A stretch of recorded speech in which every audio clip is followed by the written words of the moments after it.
A few years later, takes us to about 2010. At the school I was at, I had become a student activity director, which was a lifelong dream of mine. And interesting story on that one, I never believed in dreams as a kid. I believed in goals, and my goal was to get to teach at the high school I went to, which I was able to achieve through a superintendent assisted transfer. Basically, someone transferred me to the high school I went to.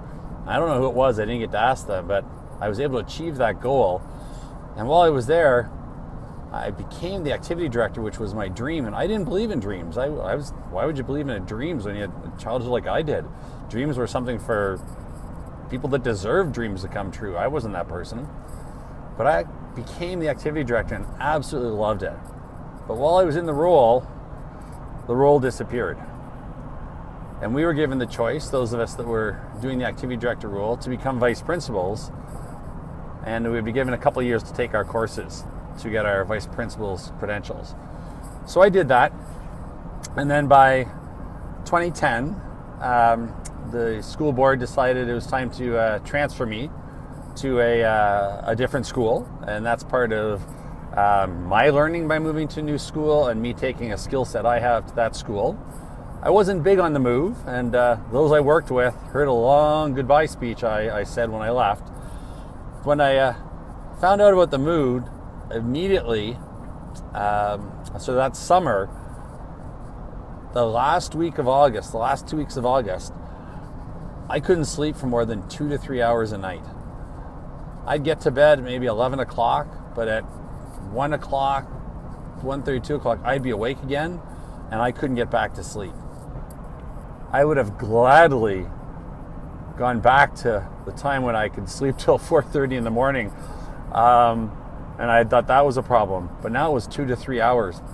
And as vice principals, you go back to school the last week of August to register new students and get the school ready to go, and we're there every day. Teachers are in and out as they need to be to get their classes ready. But I wasn't sleeping at all for more than 2 to 3 hours, and I'd wake up at night and be like a caged tiger pacing back and forth.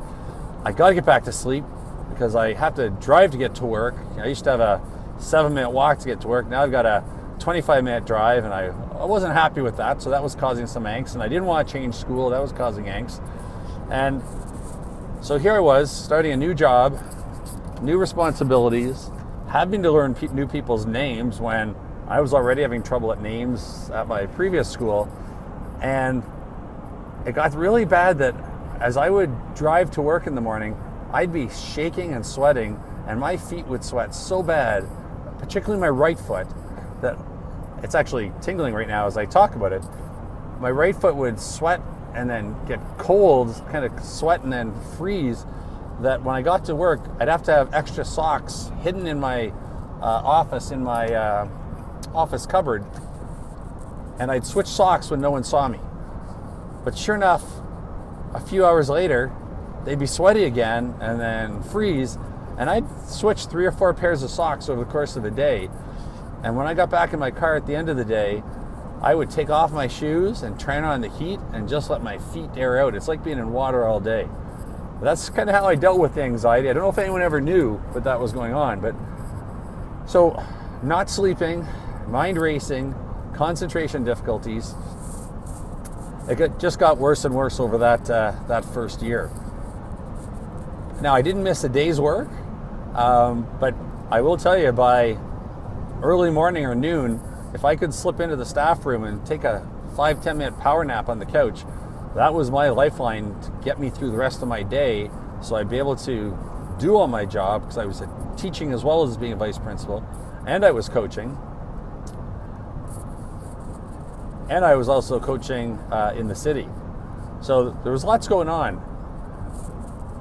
So towards the fall of that year, I went to see the doctor, and actually, no, I went to the pharmacy, and I thought, melatonin was a big name that had come on to help people sleep. So I tried some over-the-counter melatonin with the pharmacist's recommendation, because again, I didn't want to go on prescription meds.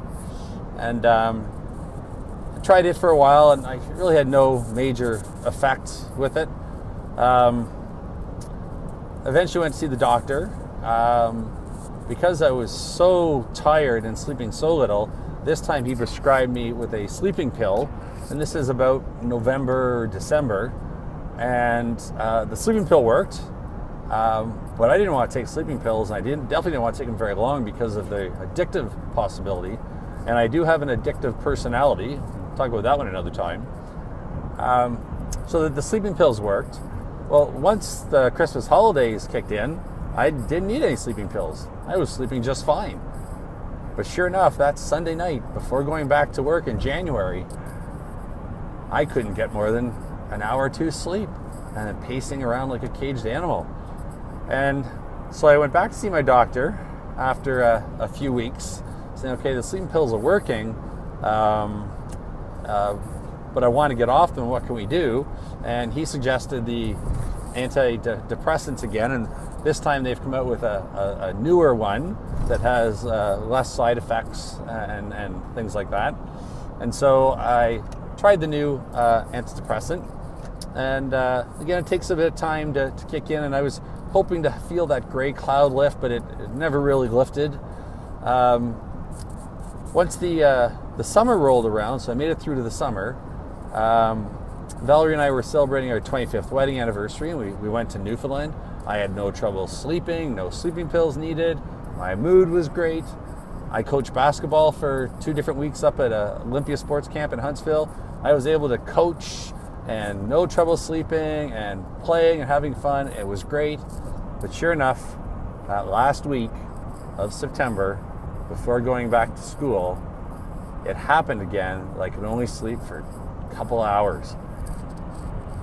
It was pretty frustrating, and as I look back, I've always had trouble the night before going back to work after a holiday, and Sunday nights were always tough for me. Even though I absolutely love my job, I had to compete to get my job. You had to get into university, which is a competition, and I worked hard at that, and then you had to get into teachers college, which is another competition. Like, only certain people get selected. And I'm not saying that to sound arrogant, but I wanted to do this. I competed and worked hard to get this. And then you competed to get a job, and I got a job, and then you competed to become a teacher at the school and an activity director, and all the things I competed for, somehow it was causing me angst. And it didn't make any sense that the anxiety was related to teaching, because when I was at work, I absolutely loved what I did. I felt blessed. Like, teachers had made the difference in my life when I had struggled with an alcoholic father. Teachers role models, particularly a couple of the male teacher role models, and some of the ladies, that's not fair to say, just the males. They gave me a consistent environment to live in, and I wanted to pay it forward by becoming a teacher, to help people as people had helped me. So here we are on the second year at the new school, and not sleeping again. More about that in a minute.